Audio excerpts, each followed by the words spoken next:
Oh, you guys, I'm so excited for this video. I think it's going to be so much fun. So you know how I said that everybody's going to be doing these reflecting back on 2018 best of makeup. In fact, I've been doing them too. I started thinking, you know, it would be kind of interesting to see what people chose maybe 5 years ago versus now. And then I realized, but it would be even better as a video. So to be honest with you guys, I spent entirely too much time watching old videos from 2013, getting sassed back by my own search engine who's like, best makeup of 2013? Do you mean best makeup of 2018? No, Google, I know what I mean. Stop questioning me. And it was really interesting too to see who was even making these videos back then. It was kind of, in some ways, the same people sometimes, and then some people had tons of views but haven't posted in 3 years. Really interesting stuff. If you ever really want to trip down memory lane, type that into your search engine. It's interesting. So I have my list of best of 2013 and best of 2018 products. I'm going to try to give credit to the beauty gurus who chose these as I apply them to my face. And we'll do a half-face 2013 favorites, half-face 2018 favorites. I'm so excited. So I'm going to try to go in the order that most people actually apply their makeup. I don't know if it'll work out well, but we'll try. So I'm going to start with primer. Now, primer in 2013 was not mentioned much at all, which really has me wondering because I feel like maybe 2 or 3 years ago, primer was all everybody talked about, and we certainly have a top primer for this year. Take a guess now, because we'll get to it soon. So the only primer that came up in 2013, aside from Benefit's Professional, which I don't like, was MAC's Prep and Prime, which Shan XO talked about. So I do have a sample of this. I never liked it enough to buy it, but we'll try it today. This is in the yellow shade. Radiance Yellow. Oh, I should probably say, if I look a little rough in this video, I'm actually quite under the weather today. Dealing with the sore throat and the breakouts that happen every time I get sick. I think that was enough primer for my whole face. Why do I do this? Why do I get so overzealous? And now for the 2018 side, we're going to go with the Tatcha Silk Canvas, as mentioned in Casey Holmes' favorites video. Y'all knew it was coming, right? Because this is just so hyped this year. I got a sample and I'm so glad that I did because honestly, it's nothing special for me. I think that's my skin type more than anything else. This is the year that I've really fallen in love with oily based primers. Oily based. I think that this one is definitely going to be more for oily, maybe normal skin. This has such a different consistency than that other primer I just tried, which I think the other one's a lot more standard. And again, I understand the hype with this one, but I just don't think it's for my skin type. I think I even put this in a skincare video, so I know I talked a lot about the ingredients. I remember that it contains a lot of skincare ingredients, which that's been getting more and more popular. But I think also it contains powder. Hey Alice, add a note later and confirm whether or not this contains powder or clay or something like that. Let's do foundation. I'm going with Jaclyn Hill's 2013 pick, which is something I've wanted to try for a while. This is Giorgio Armani's Luminous Silk Foundation. Is it just me, or was she at the forefront of enjoying this foundation? Because I know a lot of people talk about it, but I was quite surprised to see it even existed back in 2013. That was definitely something I noticed with a lot of the 2013 videos. So many products have been discontinued. Products that beauty gurus, were putting as their top products have since been discontinued. Uh-oh, this might not be my color at all. I think I've been scared to try this because it's such an expensive foundation, and I can't help but feel like if it lets me down, I would be really sad. Boy, I gotta conceal that pimple. That is an angry pimple. Alcohol's that high in the ingredients list? Parabens? This is that expensive? Whatever, let's move on. I'm not judging it. 2018's foundation pick. This is from Shani Grimmond, and this is the Hourglass Vanish Stick Foundation.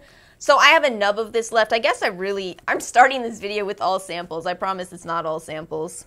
I've just hit a point where I don't want to keep buying products so I can use them once in a video. I mean, if I'm really interested in the product, great, but I'm not rich.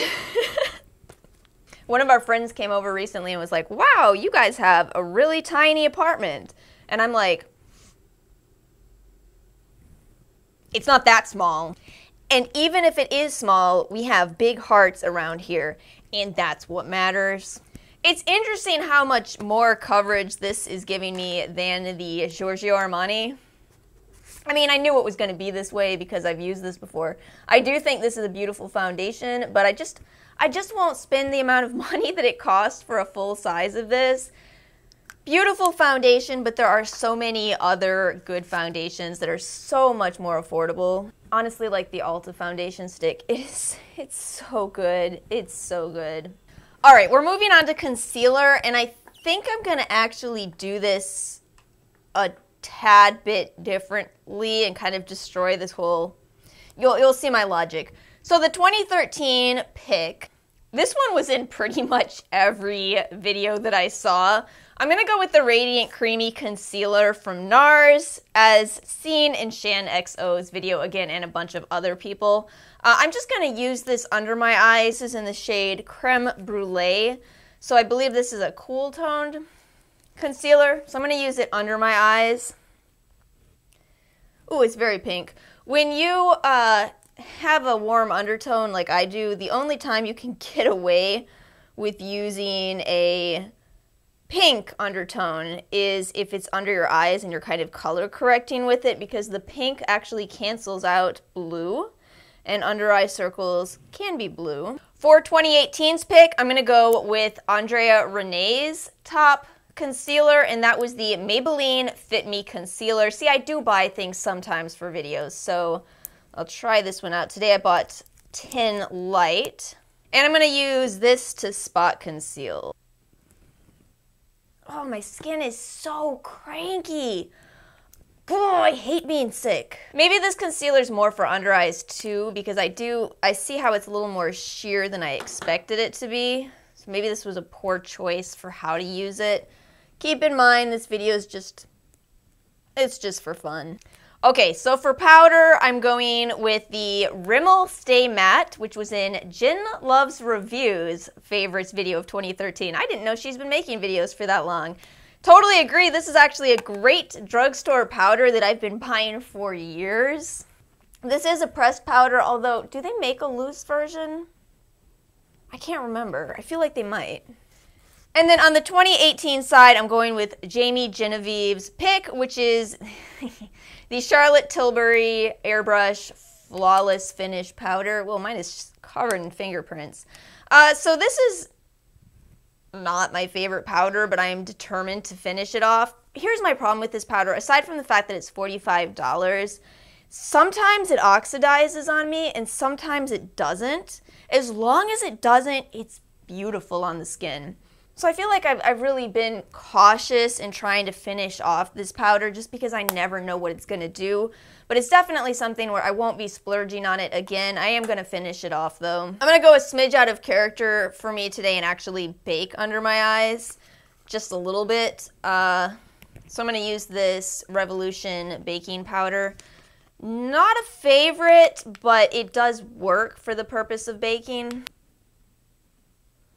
You guys remember when Jenna Marbles did that James Charles tutorial? I feel like I look like that right now. Whew, I do not like baking, but we're doing eyeshadow after foundation. This is always a dangerous territory, so let's just do this. I'm going with Jaclyn Hill's 2013 pick, which is the Lorac Unzipped palette.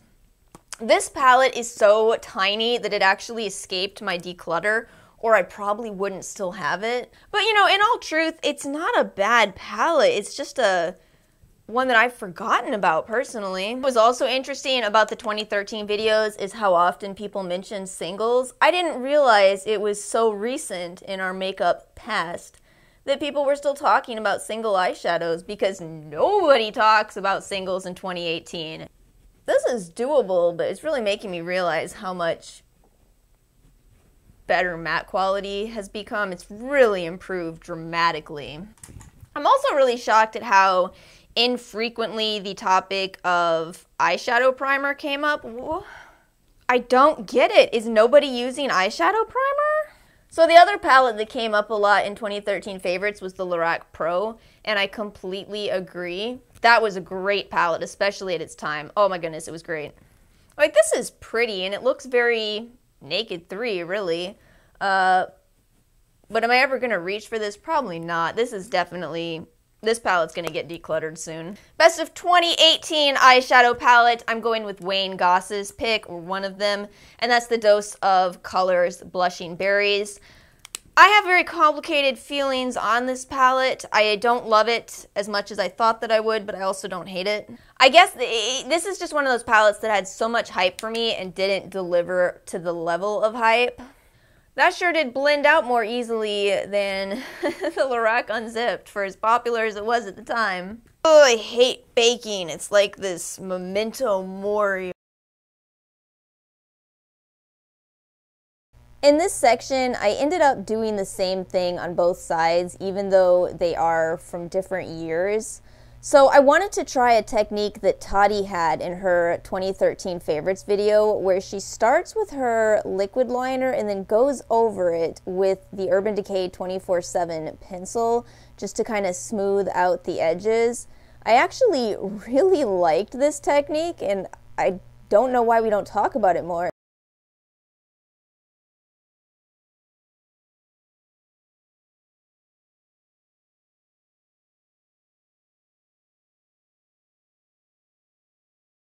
So this is interesting for me because this is kind of like a comparison of two of my favorite mascaras. I feel like this is reaffirming for me how much I like NARS Climax. I don't really know if you can see it on camera, but it really does lift the lashes more so than I think any mascara I've tried. Maybe I need to compare it to Roller Lash.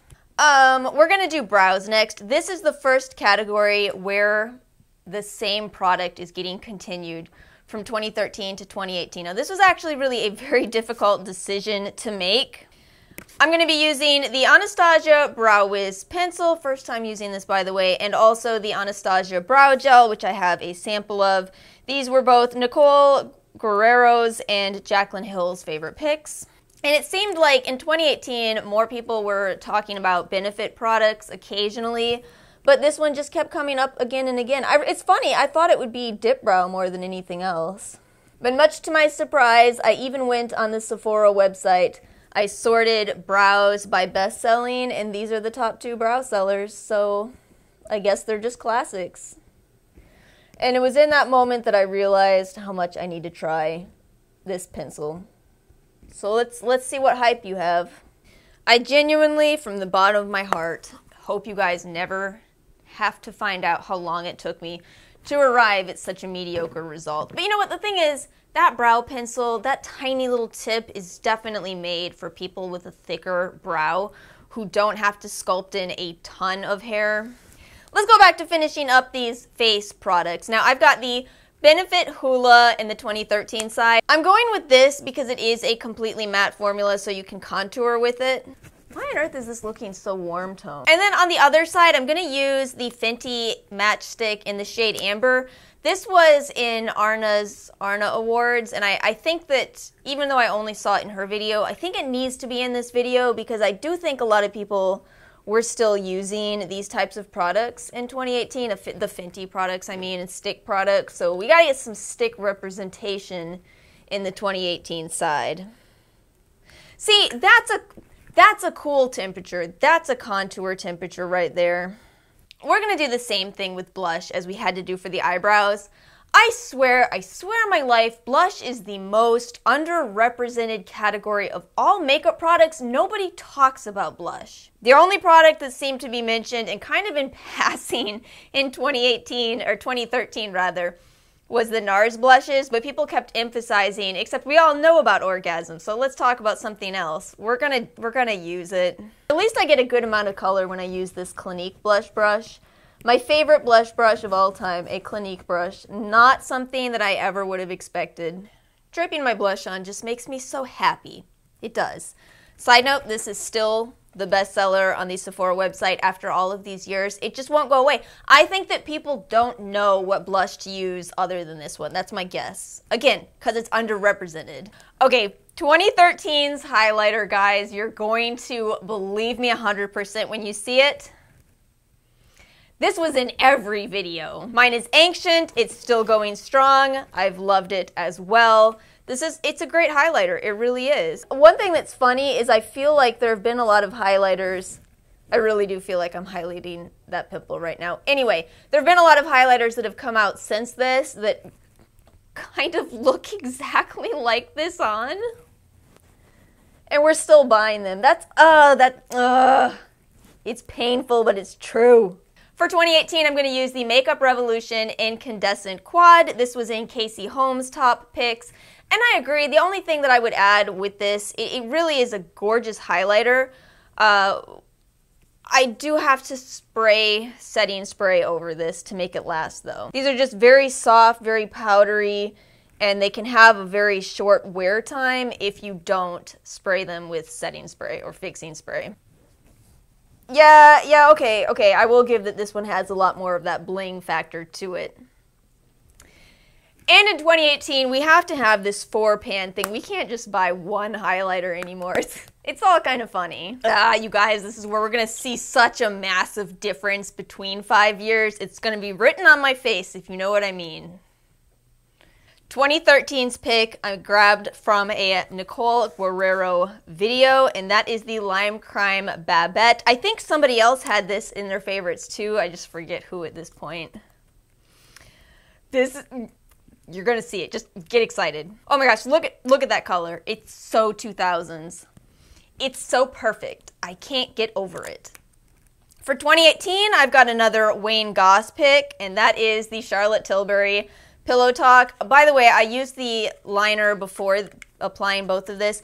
I don't dislike that liner at all. I actually quite like it. I just find a lot from the brand to be very overrated, but I can't deny that it's been a strong year for Charlotte Tilbury. What the heck? It's exactly my lip color. See, this is what I don't understand about her products. This is not like an MLBB. This is an ML. We're done here.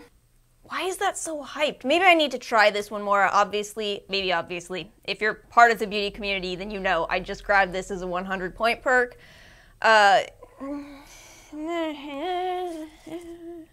am I doing? I think I'm trying to build this up more just to get something more out of it. Why though? What am I trying to do?